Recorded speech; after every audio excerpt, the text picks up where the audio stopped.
All right, so politics in the Gilded Age is what we are talking about. Again, we're going to explain the similarities between political parties during the Gilded Age. That is what we are going to talk about. Give me 1 second. So, first key point, easy peasy, lemon squeezy. So, economic instability inspired agrarian activists. Who remembers what agrarian means? When I say agrarian, what does that mean? What should you think of when you hear the term agrarian? Somebody tell me. Farmers, right. So agrarian means farming, farmers. Agrarian activists created the People's Party. It's also known as the Populist Party. All right, so it's a populist-based party called the People's Party or the Populist Party, depending on what you're reading. What does instability mean? It means that financial concerns, right? Like stability means you're good, everything's fine, right? You make the same amount of money every month, let's say, right? Instability would mean that the opposite. You don't know how much money you're going to make every month, every day, give or take, right? Some months you could be making a lot of money, some months you could be making very little. Does that make sense? That's what financial instability means.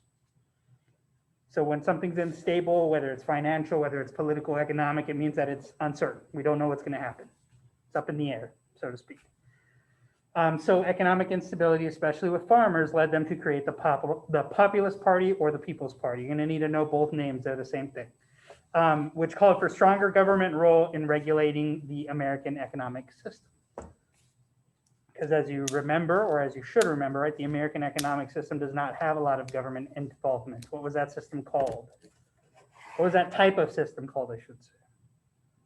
Because it had a name, the style of government system that the U.S. used with the economy. Laissez-faire, nailed it. Nailed it. So I'll give you another minute on here, and then we'll move on. I know I asked you a lot of questions and then gave you notes to write, but you know, it's my nature. It's my nature. I am working on getting guided notes out for everybody.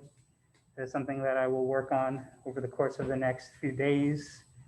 Preferably, probably by period 7, I'll have all of those ready to go. So if that is what will happen, again, those are optional. Reminder to that. It's just if you want to use it, you can. That is up to you. Yes? So I'm on the slides, but I can't like slide over. No, you gotta wait till. No, I know, but like I'm on the, you know, like the PDF. The Google, scroll down. Oh.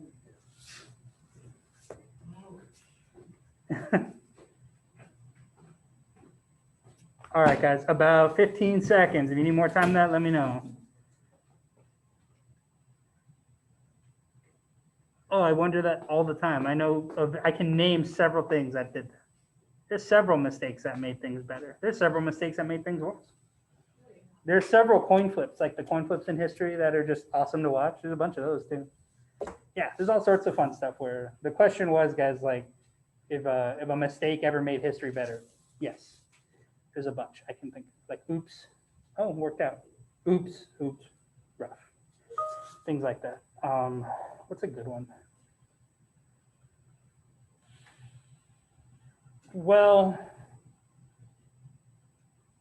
I'm gonna think on it. I'll have something for you guys later. All right, let's move forward. Populist Party. Again, it's called the People's Party. It's also called the Populist Party. You need to know both names. A populist gives people what they want. Are populists still around in politics today? Yes. In fact, populists are probably every politician today. There's more populists now than there ever have been. The Populist Party aimed at getting rid of concentration of wealth and corruption that was held by elite banks and trusts. Trusts are like the big corporations that were running everything. Those are trusts. So things run by trusts and banks, Populist Party is trying to get rid of them. The populist beliefs were named the Omaha Platform. So the Omaha Platform was what they called their belief system. Keep that to the side. We're going to have a whole slide that is the platform moving on so you can actually define it a little bit. No populist candidate ever won political office, but they did enough to get the attention of the established parties, which kind of took the things they liked from their Omaha Platform and implemented them into their system, right? The two established parties were what? Who remembers those names? Those are important. You got to remember those. They're the same ones now. What are the names of the established political parties in the U.S. in the Gilded Age? Come on, they're the ones from the Civil War. They've been around for a while now. It's Republicans and Democrats. Those two established political parties are going to take ideas from this Omaha platform, because I'm going to show it to you on the next slide. You're going to see familiar stuff in there, and they're going to start implementing them in order to try to get more people on their side. The first group that does this are the Democrats. That's what this political cartoon is. You see the Democratic campaign just kind of taking these populist ideas and using them. I'll give you another minute and change on here, and then we'll move on. I keep forgetting to set the timer, so just to make sure we have enough time to get everything we need.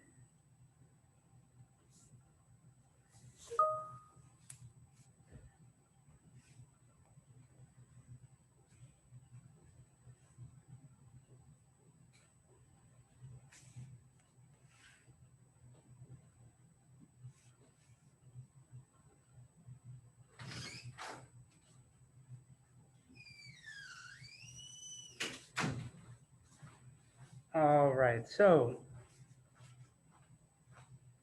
about 20 seconds. Let me know if we need more time than that.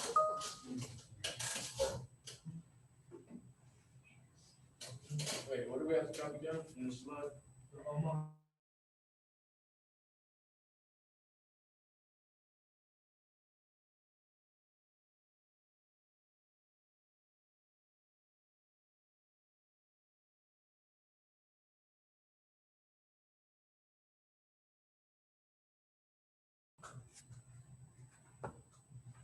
About 10 seconds.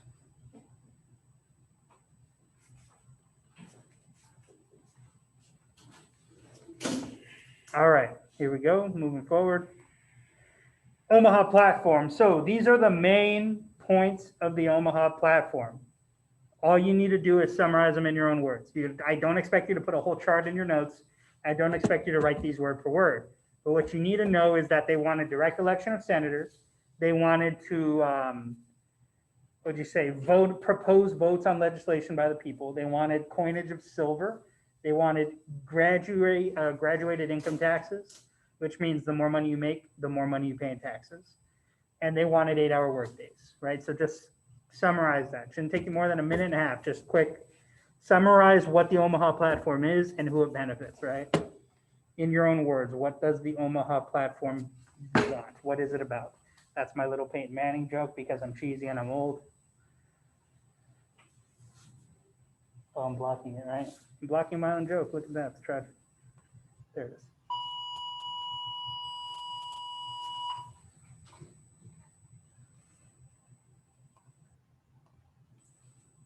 All right. About a minute left on the clock.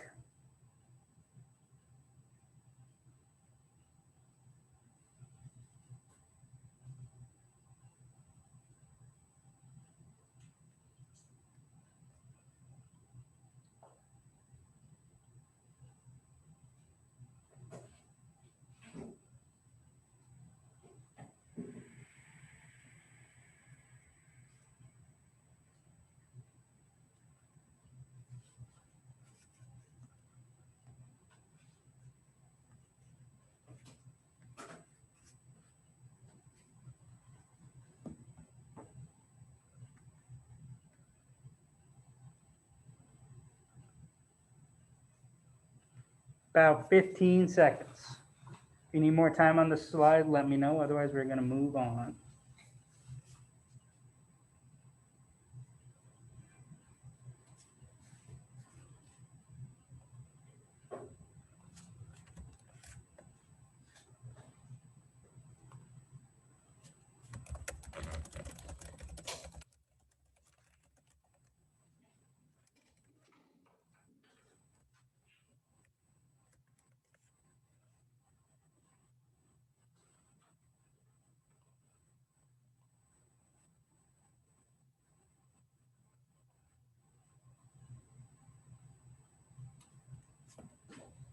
All right, going to go ahead and move forward now. get into the next key points. This is the most key point we have today. So, major political parties appeal to lingering divisions from the Civil War. So the stuff that was still making people upset in the Civil War, guess what? The political parties from that era are going to kind of cling to those ideas. They will argue over tariffs and currency issues. Even while reformers are arguing that economic greed and self-interest has corrupted the entire government, the two established political parties are going to keep debating and arguing and doing what they do.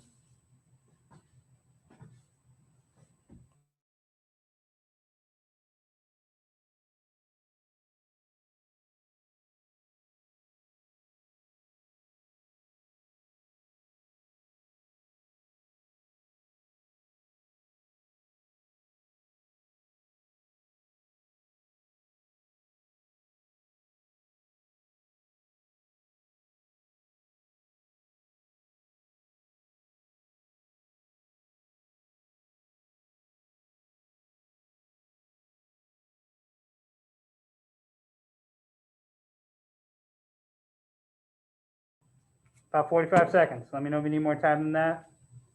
Otherwise, we're going to move on.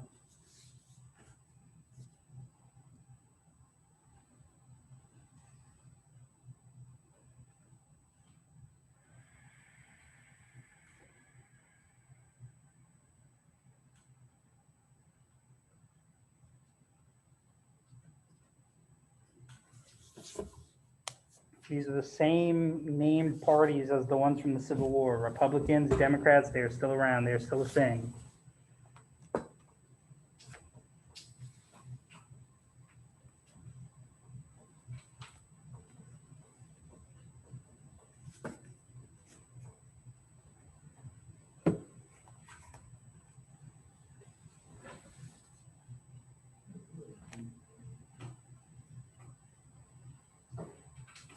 About 5 seconds.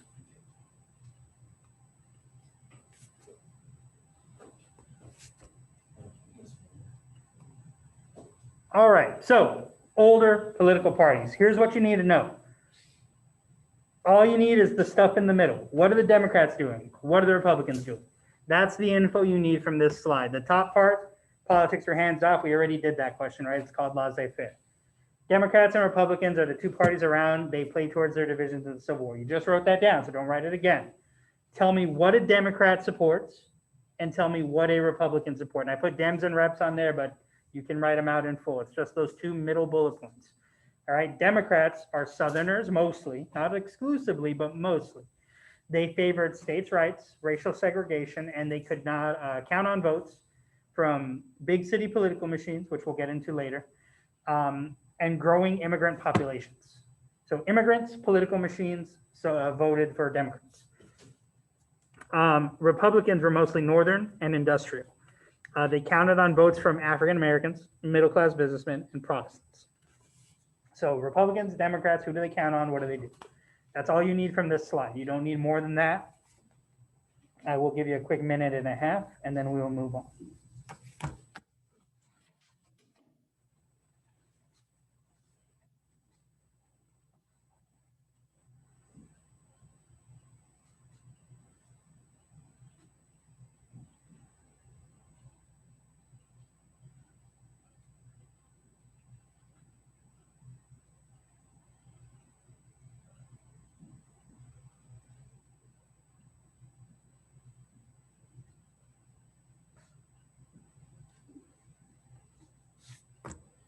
About a minute left. Make sure you got what Democrats are like, who supports them, what Republicans are like, who supports them.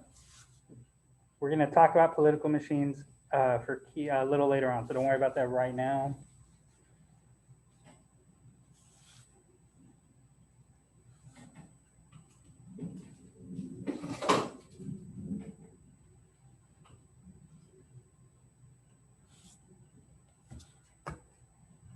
About 30 seconds. Let me know if you need more time than that. Shouldn't need too much more.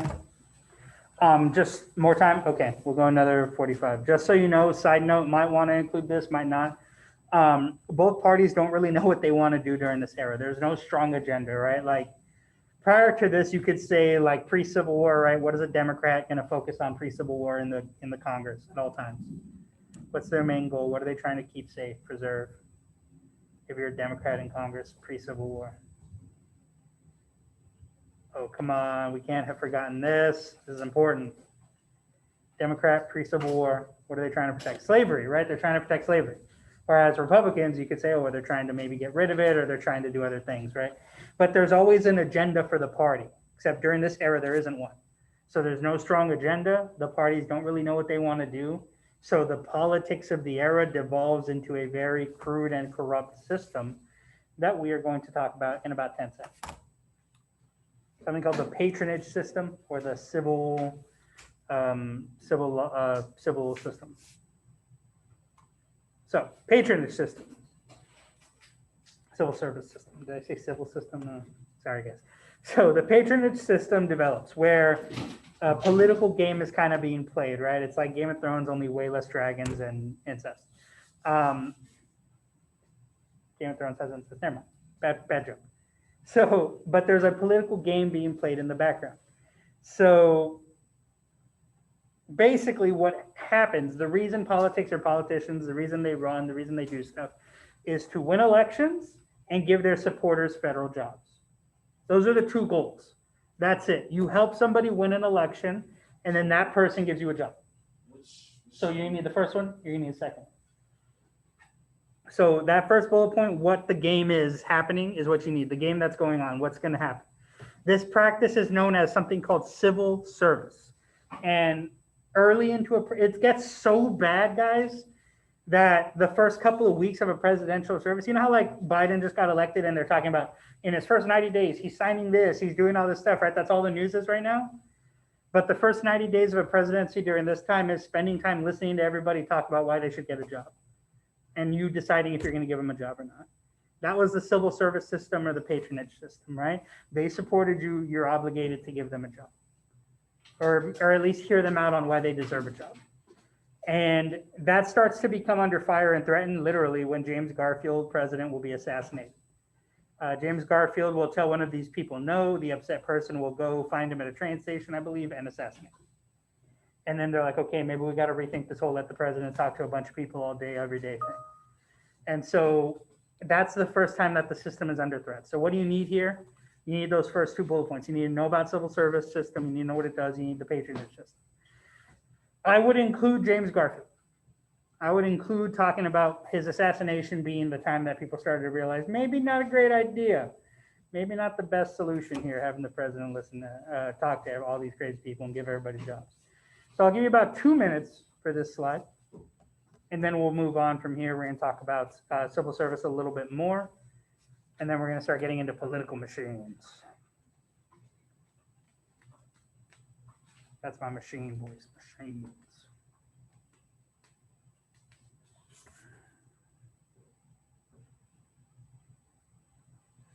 It's a very weird painting of James Garfield's assassination. Like there's smoke at the top, but there's also smoke from the gun, and the gun's pointed like down at his feet. It's weird. This guy looks really concerned for good reason. You said the middle slide too, right? Yeah, middle point also. That's correct.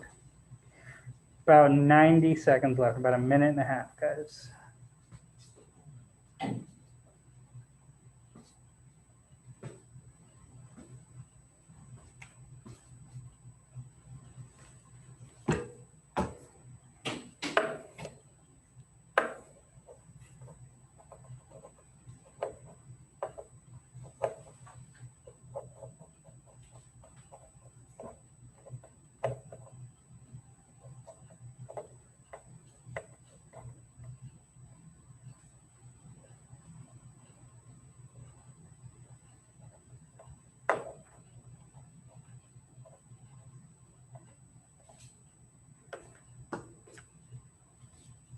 A little less than a minute left on the clock. Make sure you are good with patronage system and the civil service system before we move on to the next slide.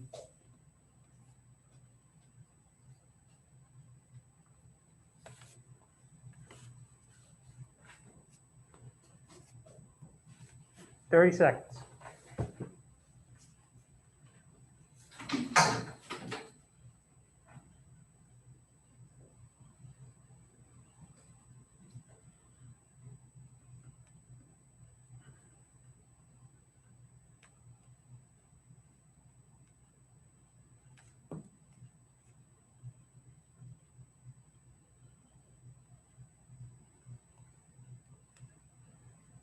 So next up, Pendleton Act. So civil service was like the spoils system.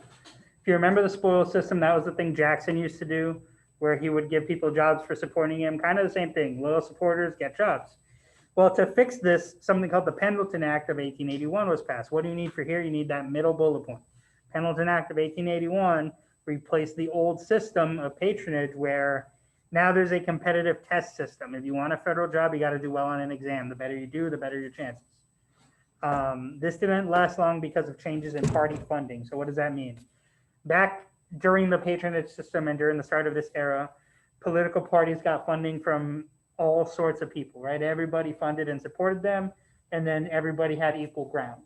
Well, moving forward during the Gilded Age, later Gilded Age, now political parties are being funded by very few wealthy individuals. So there's not this whole list of people that are important enough to be on the list of like, hey, come talk to me, I owe you a job, blah, blah, blah, blah, blah. So their status, the quality, like the amount of their importance is diminished because now parties get their money from individuals instead of groups. If that doesn't make sense, let me know and I can explain it a little more. Otherwise, I'll give you about 2 minutes even for that middle bullet point and then what changes in the economic system.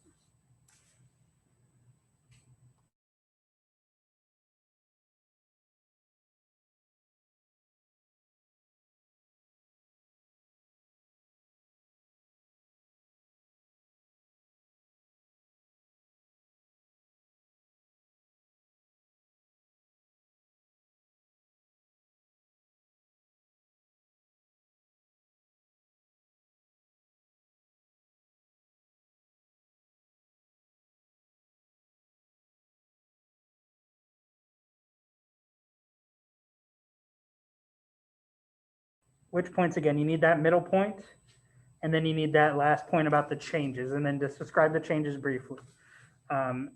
If it's, hopefully you guys get the changes. If you don't, let me know. I can try to explain them a little better. But basically, funding is changing in the political system. So it's not like, oh, here's everybody that's a Republican, come get a job, right? It's a very small number of people that are now financing the party. And because of that, the whole patronage, like, oh, hey, I gave, $10, I deserve a job, like all that goes away. About a minute left on the clock. Let me know if you need more time than that. Otherwise, we're going to move on. We'll talk about political machines. Politics. Gilded Age, almost over. Wait, sir, this recorded, right? Yes.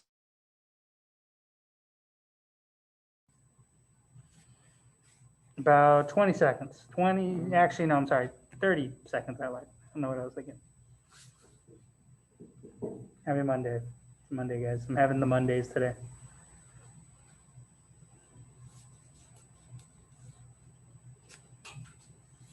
$20 seconds.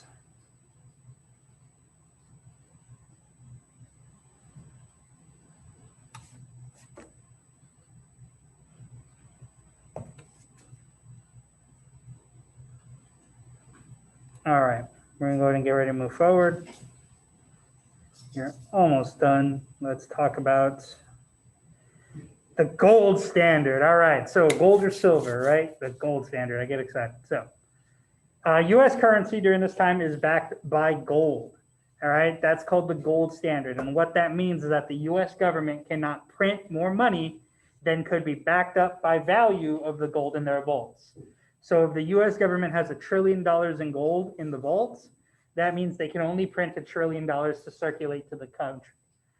This is way back when. We don't do that anymore because of things like credit, but that's another story. So this is a really popular belief because gold holds its value during inflation because gold is valuable, right? Everybody wants gold at all times. Gold is worth a lot of money. So if you have a bunch of gold backing your currency, when you pay a US dollar, it means something, right? Because the US has a bunch of gold to pay you if they need it, right? It's like support. But some groups will argue that having such a small amount of money is not great, meaning that there's not enough paper money to go around. Especially farmers who want to expand the currency to include silver. We'll talk about that in a bit. So where was I? Silver, right? So it leads to inflation. So the more money you print without gold to back it up, inflation, right? That means your money becomes useless. I've heard stories of like during the war in Iraq, like people walking with Iraqi currency, and it's like a wheelbarrow full of currency, and it's to buy like a loaf of bread, right? Because the currency's worth so little, right? This happened during the Revolution. Remember when the Continental Congress printed greenbacks and George Washington was trying to pay for supplies? Like they even do it in the Hamilton song, where like they only take British money because British money is worth something, right? Continental greenbacks were not. So when your money's backed by gold, it's worth something. It's got value. When what a lot of farmers want to do is either print more money or use silver, like stuff that cheapens that value, so they have money to pay for stuff. And so that's kind of the argument. So what do you need to write for the slide? Define the gold standard. What does the gold standard mean?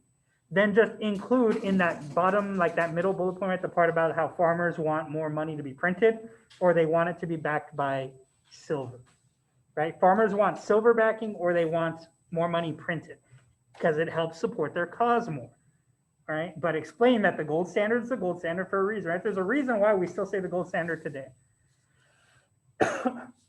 Zach, I don't even know if that toilet's actually solid gold, the Donald Trump one, but I mean, if it is, who knows?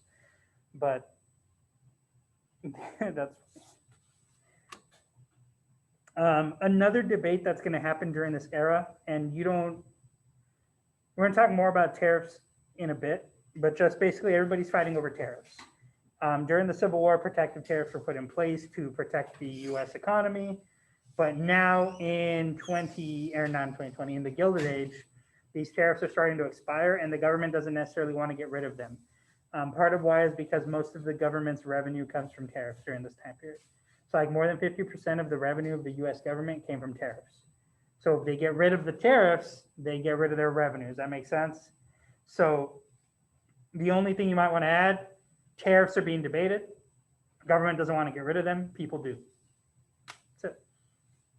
And it's mainly consumers and farmers who want to get rid of it. Because the same as it is in 1832, right? A farmer, when there's a tariff, loses money. Foreign markets stop buying American goods. Mass consumers have to pay more than they would for an item. General people don't like tariffs, but the government likes them because it makes them money. So I'll give you I spoke a lot there. Give me about a minute and a half to kind of talk through everything.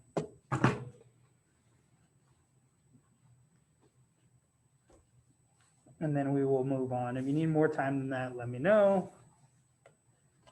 I was going to put the gold or silver in Spanish because of Narcos, but then I was like, better not.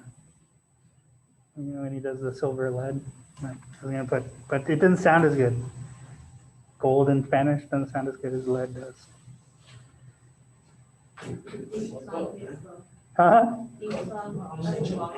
Yeah, that's true. It's good stuff.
Okay, so let's move forward. Remember, guys, right? The gold standard means that the only amount of money you can print is the amount of money you have backing it up in the vault. So keep that in mind. Always remember that. The amount of money you print is the amount of money you have to back it up. Let's talk about tariffs. So, protective tariffs, right? Goal is to protect domestic goods, make domestic goods cheaper and more desirable. However, it is a financial burden on consumers and farmers. Consumers, by the way, is just people that buy stuff, right? A consumer is a person that buys stuff. Tariffs lower international purchasing of U.S. crops, which means that farmers are hit twice as hard because they are also consumers, but they also sell crops internationally. General consumers can't afford higher prices on goods, hence it hurts a regular consumer as well. This was argued by the government, but the government moves super slow, like molasses, but slower during this era. Like nothing gets done. It takes years and you thought stuff takes long now. It took even longer back then, right? So keep that in mind. Keep that in mind. So protective tariffs, big deal. Hurt farmers, hurt consumers. What do? They hurt farmers, they hurt consumers, right? You already know what a tariff is, so you don't necessarily need to define it again, assuming you remembered what it was. So I'll give you about a minute and change on here. This is a short one, and then we'll move on. We are almost done here. We're going to start getting into the last key points.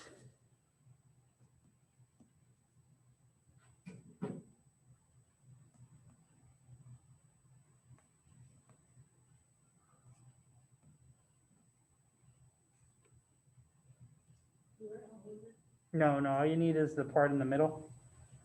Like literally the middle part with the part underneath it, right? Because you should already know how to define, or you should already be able to define protective tariff. So it should just be a matter of making sure that you got what it does to consumers and farmers. Because that's going to be a constant consumer and farmer like upsetness. That's another thing.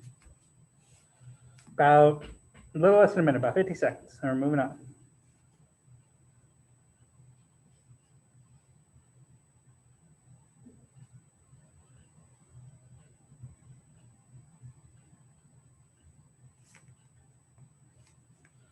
Thirty seconds.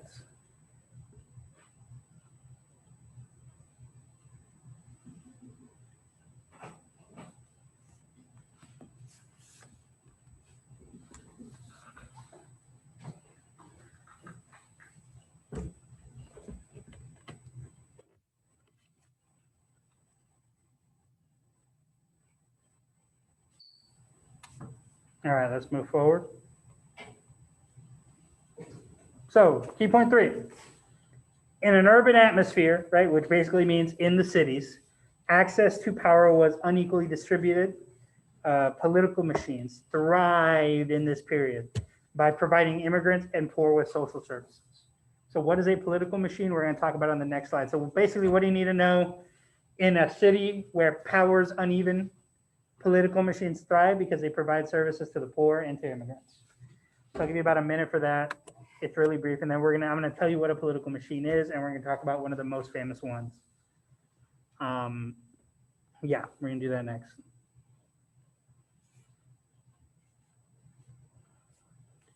It's not a literal machine, by the way. I'm sure you all know that, but it is like a system, political system that's designed to get votes. And I'm spoiling the next slide, so I'm gonna stop talking now. About a minute to go.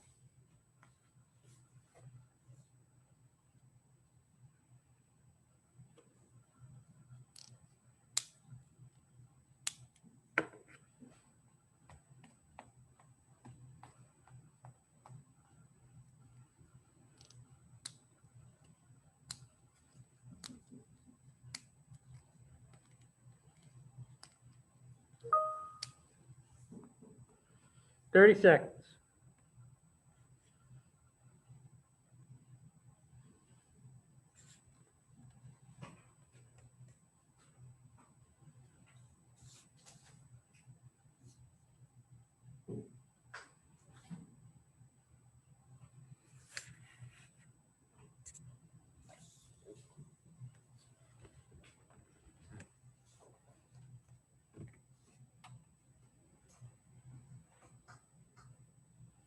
All right, moving forward.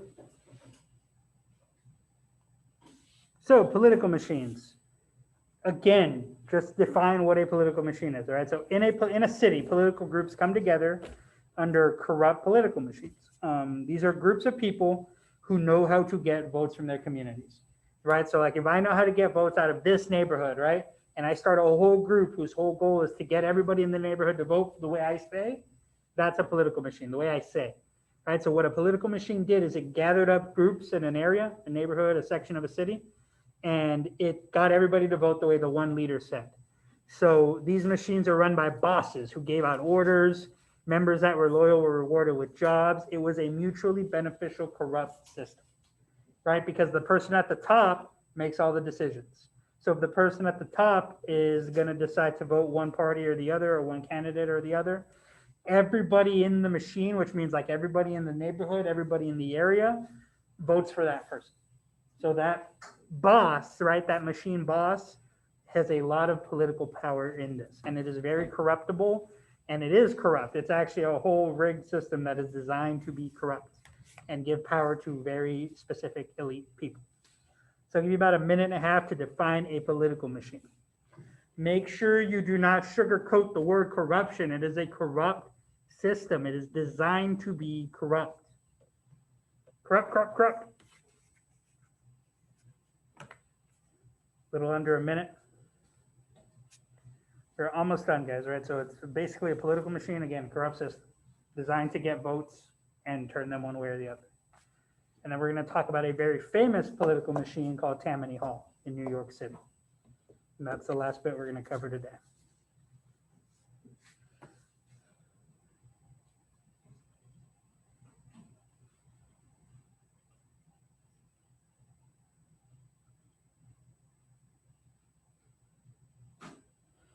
Twenty seconds.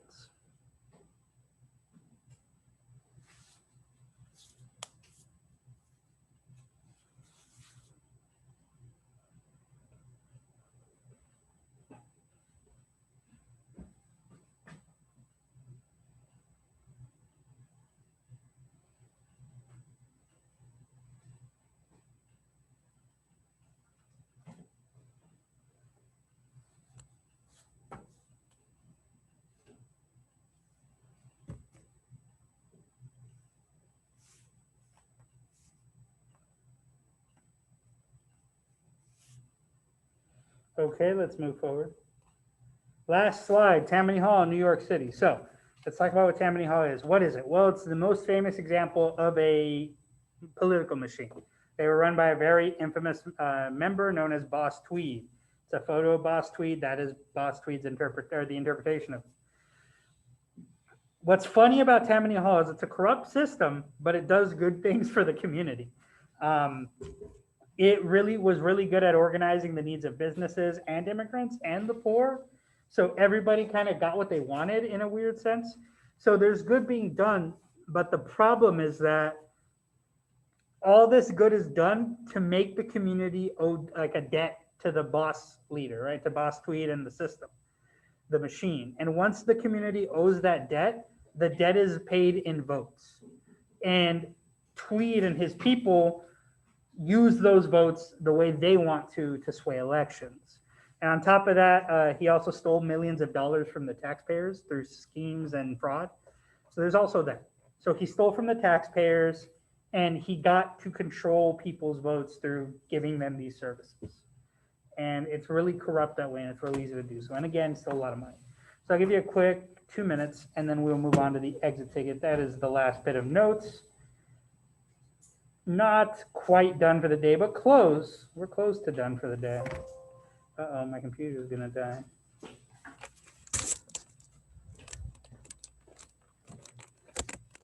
All right, excuse me, I'm gonna make sure this plugs in.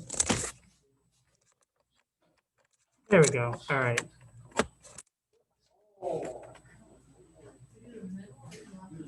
You need to just break down what Tammany Hall was, and then you just get mention Boss Tweed, and then you probably need the last one more than anything, which is like the problem.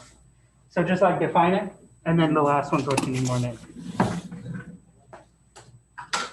All right, so I am back. Again, define Tammany Hall, and then explain the problem, right? The corruption. What type of corruption? What does that mean? And then that is it. We'll move on to the exit ticket in a second.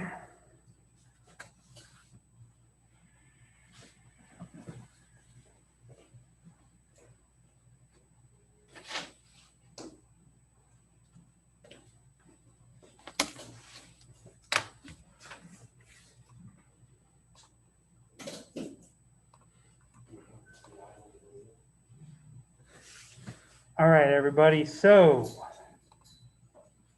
about a minute is left on the clock. When you are done with that, we will talk about what we're doing for the exit ticket, which is already in Google Classroom. So if you're done with your notes, you should be heading into Google Classroom.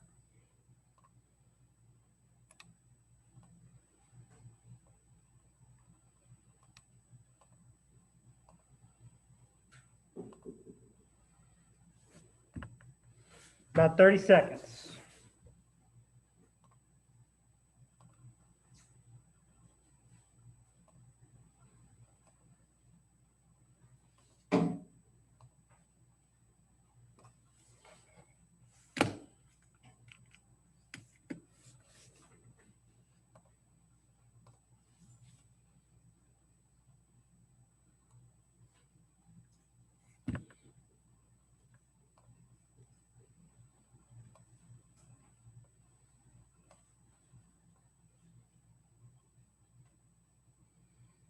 All right, moving forward. So let's talk about the exit ticket. Where are we at? Here we go. Okay, so exit tickets should already be posted in Google Classroom. Simple politics in the Gilded Age. All you got to do is break down differences between Democrats and Republicans. It says 3 sentences. It should have said 2 to 3. Shouldn't take you more than that, but make sure you explain the differences between the two. Don't just give me a Democrat sentence and a Republican sentence. Actually explain the differences. That's why I put 2 to 3. Identify and explain contributions of political machines in the Gilded Age. What did they do, right? That's more not speculation, but explain what they did. And then explain the Omaha platform and dive into why populism took hold in the US, or why do you think it took hold? So there should be some opinion in that last one. So the reason you have 15 minutes is because this is at least a 10, 12-minute exit ticket. So take your time. So we got still in them? Yeah, do it correctly. And use the form. Make sure you put your name. Don't forget to put your name in it. I need to make sure that it's in there. If you leave your name out, you won't get credit. I think I might have messed up making it, so I'm going to double check. But make sure your name's in it. You need to put your name in it.